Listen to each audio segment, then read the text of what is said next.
reason why you're so unhappy with your life is because you don't know your purpose.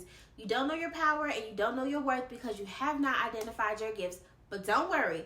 Back in 2020, I wrote a book. It's called If God Gave Me Anything, and it speaks to the gifts that God has given me in hopes that you'll be able to identify the gifts that He has given you. Now, we have already went through chapter 1, chapter 2, and chapter 3.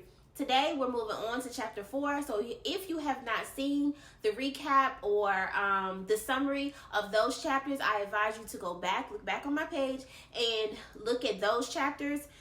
But today, we're going to do chapter 4. And chapter 4 is the gift of vision. This is probably one of my favorite chapters.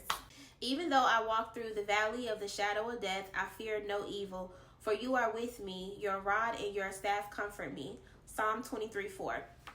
So most of the time when people think of the gift of vision, they think of being able to see something before it happens. Now, while I'm not going to dismiss that, I do think that it's important to understand that the gift of vision is God's way of being able to communicate with us in visible form. Our manifestations can now come to us in visible form.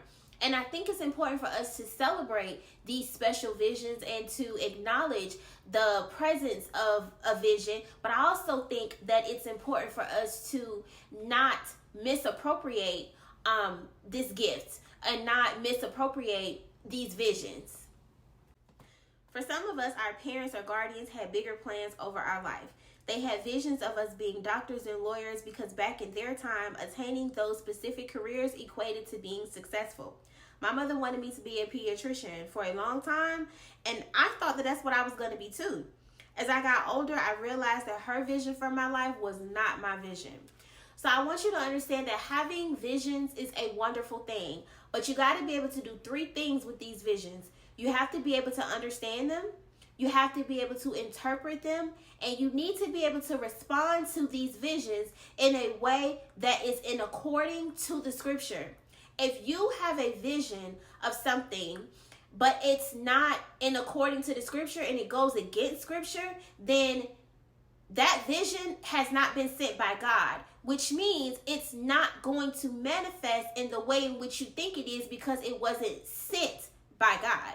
I was listening to a sermon by Pastor Mike Todd a couple years ago, and he spoke of the 3 elements that vision needs. Vision needs a vessel, vision must be vast, and vision needs to be visible. So what does this mean?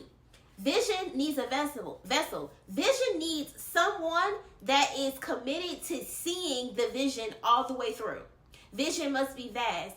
The vision that comes from God is going to be so big that it probably scares you. It probably makes you feel unqualified. It probably makes you feel like, how God, how am I going to do that?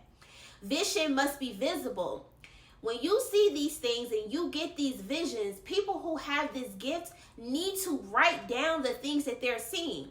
That way, they're able to go back and say, I know exactly where I got that from. I know exactly when God revealed that to me. People who have the gift of vision understand that the gift of vision is subjective. And the reason why it's subjective is because you cannot verify it and you cannot observe it. So in understanding that, I also understand that I have to steward this gift of vision wisely. And how I have to store it is I have to be careful not to overshare or to share with anyone the things that I see while it's in seed form. Because it's while it's in seed form that someone who wasn't given that gift or wasn't given that vision will kill it because they can't see what I see.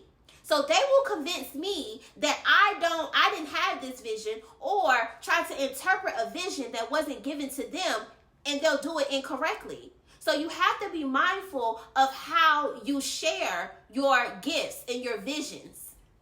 So you say to yourself, okay, Rhonda, I think I got the gift of vision. As a matter of fact, I'm confident that I have the gift of vision. Wonderful. Now I want you to think about those things that you're interested in. Think about those things that you want to pursue. Think about those things that make you happy. Think about those things that you're passionate about. Does the gift of vision align with those things? So what do I mean? Do you need to use your gift of vision to manifest those things that you are so interested in, those things that you are highly on the pursuit of. Do you need this gift?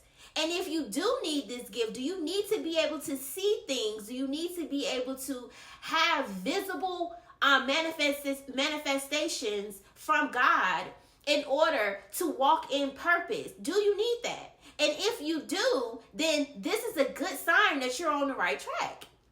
But you might say, you know what, Rhonda, I don't know that I have the gift of vision. And that's okay. But you do have gifts. And I want you to know what they are. Because I want you to walk in purpose, on purpose. Because I want you to be happy with your life and know that you're not just here by default. God has a specific plan for your life, and you need to know what it is. So if you're interested in getting a copy of my book, it's called If God Gave Me Anything, and it's on my website, bestlaronda.com. If not, that's fine. We're going to ride this thing all the way through, and I will see y'all at chapter 5.